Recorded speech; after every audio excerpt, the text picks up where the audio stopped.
Assalamualaikum warahmatullahi wabarakatuh. Nama saya Farisa Chandratella. Saya dari Prodi Statistika. Saya akan memenuhi tugas Pancasila saya mengenai Pancasila sebagai ideologi negara. Selamat menyaksikan video saya. Baiklah, di sini saya akan menjelaskan tentang Pancasila sebagai ideologi negara. Yang pertama, pengertian ideologi. Yang kedua, Pancasila dan ideologi dunia. Yang ketiga, Pancasila dalam pandangan agama.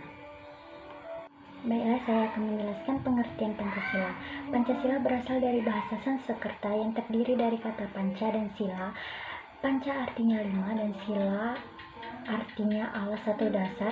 Jadi Pancasila artinya 5 dasar atau aturan yang harus ditaati dan dilaksanakan. Di sini juga ada fungsi Pancasila. Yang pertama sebagai dasar negara Republik Indonesia, yang kedua merupakan jiwa dan kepribadian bangsa, yang ketiga pandangan hidup dan filsafat hidup bangsa. Sifat-sifat Pancasila sebagai ideologi itu ada yang terbuka. Maksudnya terbuka itu memiliki nilai dan cita-cita tidak dapat dipaksakan, melainkan menyesuaikan kebudayaan masyarakat itu sendiri.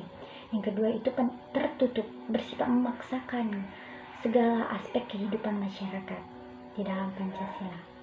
Ya, di sini saya akan menjelaskan pengertian ideologi. Ideologi itu adalah ide, gagasan, konsep, pengertian dasar, dan cita-cita. Dalam ilmu logos, yaitu ilmu. Ideologi dapat diartikan sebagai ilmu pengetahuan tentang ide-ide atau jaran tentang pengertian-pengertian dasar. Ada juga fungsi ideologi. Yang pertama sebagai tujuan dan cita-cita yang hendak dicapai oleh sesuatu masyarakat. Yang kedua menjadi pemersatu masyarakat dan juga menjadi prosedur penyelesaian konflik yang terjadi dalam masyarakat. Yang ketiga yaitu sebagai kekuatan yang mampu memberikan semangat dan motivasi individu, masyarakat dan bangsa untuk menjalankan kehidupan dan mencapai tujuan. Baiklah, kita memasuki yang B, yaitu macam-macam ideologi di dunia. Yang pertama liberalisme, yang kedua sosialisme, yang ketiga komunisme. Berikut adalah pengertian-pengertian dari ketiga tersebut. Pengertian dari liberalisme adalah sebuah ideologi, pandangan filsafat dan tradisi politik yang didasarkan pada pemahaman bahwa kebebasan adalah nilai politik yang utama. Yang kedua itu sosialisme. Pengertian sosialisme adalah paham yang bertujuan membentuk negara, kemajuan negara, kemakmuran dengan usaha kolektif yang produktif dan membatasi milik perseorangan. Yang ketiga yaitu komunisme adalah yang mendahulukan kepentingan umum di atas kepentingan pribadi dan golongan. Paham komunis juga menyatakan semua hal dan sesuatu yang ada di suatu negara dikuasai secara mutlak oleh negara. Baiklah, kita memasuki poin C, Pancasila dalam pandangan agama. Agama adalah ajaran sistem yang mengatur tata keimanan kepada Tuhan yang Maha Kuasa serta tata kaidah yang berhubungan dengan pergaulan manusia serta lingkungan. Baiklah, kita masuk kepada hubungan negara dan agama menurut NKRI yang berdasarkan Pancasila adalah sebagai berikut. Yang pertama, negara adalah berdasarkan atas ketuhanan yang Maha Esa.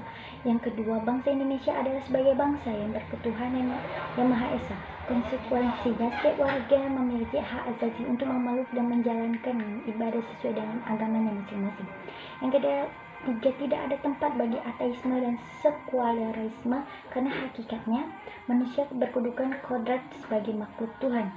Yang keempat, tidak ada tempat bagi pertentangan agama, golongan agama, antar dan inter pemeluk agama.